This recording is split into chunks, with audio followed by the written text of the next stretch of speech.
bit of news that is relevant on this is the fact that we paid cash. The reason that we had to give them cash is precisely because we are so strict in maintaining sanctions, and we do not have a banking relationship with Iran, that we couldn't send them a check. And we could not wire the money. Well, that was the president at the Pentagon talking about the $400 million payment in foreign currency, hard cash, to Iran that was flown in. Talking about that, answering questions about it. We've now learned that it was tied, according to the administration, to the release of those hostages, not putting that cash in there until they were released to see that payment. But now we've learned that 2 days after the $400 million in cash was sent, the U.S. wired 13 payments of $100 million each to Iran. We'll start there with our panel. Let's bring them in. Charles Hurt, political columnist for The Washington Times. A.V. Stoddard, associate editor at Real Clear Politics, and syndicated columnist Charles Krauthammer. Charles. Well, the question is, can they not stop lying about this? The president says that we had to send the $400 million in cash because we don't have a banking relationship and we can't write a check. 2 days later, they wire the money or they send a check through the banking system. And he said that we couldn't do it because of sanctions. Well, the sanctions were still in place 2 days later. This is one lie after another, and it's an administration attempting to cover its tracks, not because anything illegal happened here, although that's possible, but because it is hugely embarrassing. And it just, I mean, Iran has been taking advantage of this, knowing that this administration can be walked over, humiliated, be forced to abandon all its red lines.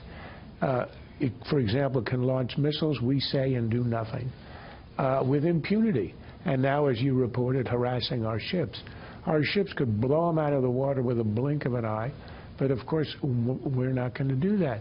But there's a psychological warfare happening here, and Iran wants to show the region that it's in charge with its Russian allies, with Hezbollah, with Syria on the ground, with its 100,000 militia in Iraq, and it doesn't have to pay any attention to the United States.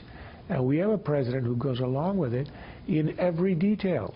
Here is State Department today about these $13 $100 million wire payments in the White House.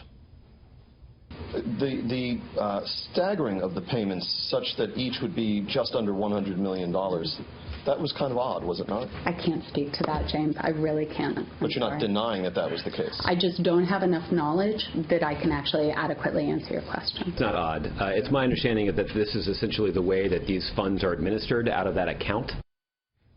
The way that these funds are administered out of that account, the president said we couldn't wire them the money. Now, it's not odd that they paid $99,999,000 in 13 separate payments that they wired. Now, we don't know, AB, whether it was wired to a third party and then wired to Iran, but they managed to get it there. Right, and apparently it is legal. It comes from a pot of money in the Treasury Department that is supposed to settle litigation with payments out of a judgment fund, which is an interesting name, where Congress just permanently funds this pot, and he doesn't have to go through and get any kind of approval for these payments. He didn't have to tip anybody off at the time. Let's just make it clear that this goes back to the 70s when Iran gave the U.S. money for a military deal. It was frozen, and now the president and the administration is saying that we got off easy because we would have had to pay them more, and we got off for less. However, the administration didn't tell Congress anything about the payments, either the cash or the wires. So they paid the Iranians back for the amount, plus this is the interest over all those years. A lot of money. And no, they did it without notifying anyone or consulting. Look, the bottom line is this.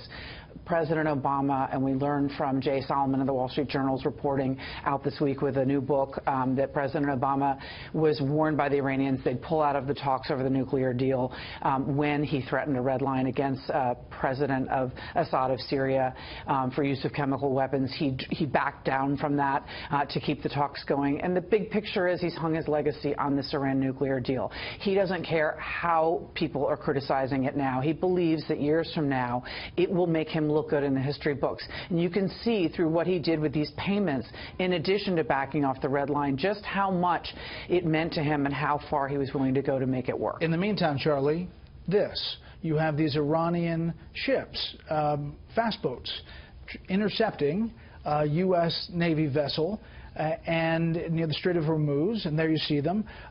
Dangerous. We're told that by the U.S. Navy that they came within 300 yards of this warship. And it's a continued provocation that we've seen from Iran on a number of fronts. Yeah, as Charles said, this is psychological warfare at this point.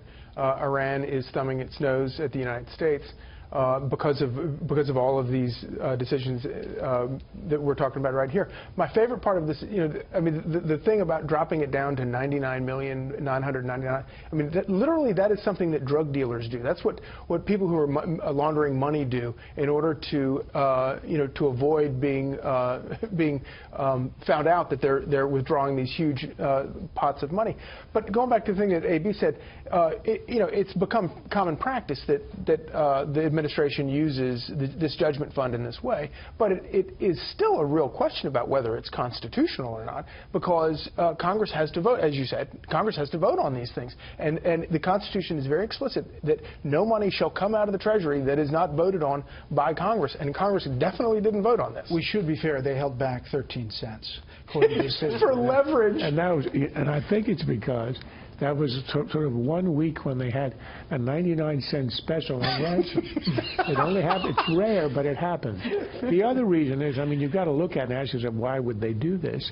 It must be because it allowed them to get under the limit of a reporting requirement. Of course, this is an attempt at concealment.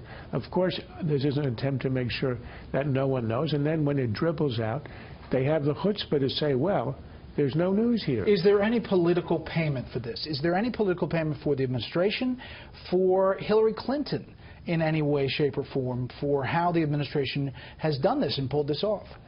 I don't think it's going to affect her. She was not in office when this happened. You could say that she began the negotiations during her term, but this was way down the road. This isn't on her plate. This is on the president's plate. And as Charlie said, he did everything, including not lifting a finger during the Iranian Revolution of 2009 in order to get this deal. History will remember this, and it will be the worst mark on his legacy of foreign policy. Quickly, political payment? I disagree. I think if Donald Trump was a better presidential candidate, he would try to make her comment, even though she's avoiding media interviews, which I know she's doing, but try to really force the debate about whether or not our intel on ISIS was cooked, whether or not she'll continue in the same way as this administration on a number of issues, including paying ransom for hostages. She just hasn't had to answer these questions. Charlie? Donald Trump should be able to make this into an issue by focusing on, this is the Obama administration's foreign policy chickens coming home to roost. His failure to deal with this forcefully and responsibly is somehow tied to the terrorist attacks we see around the world.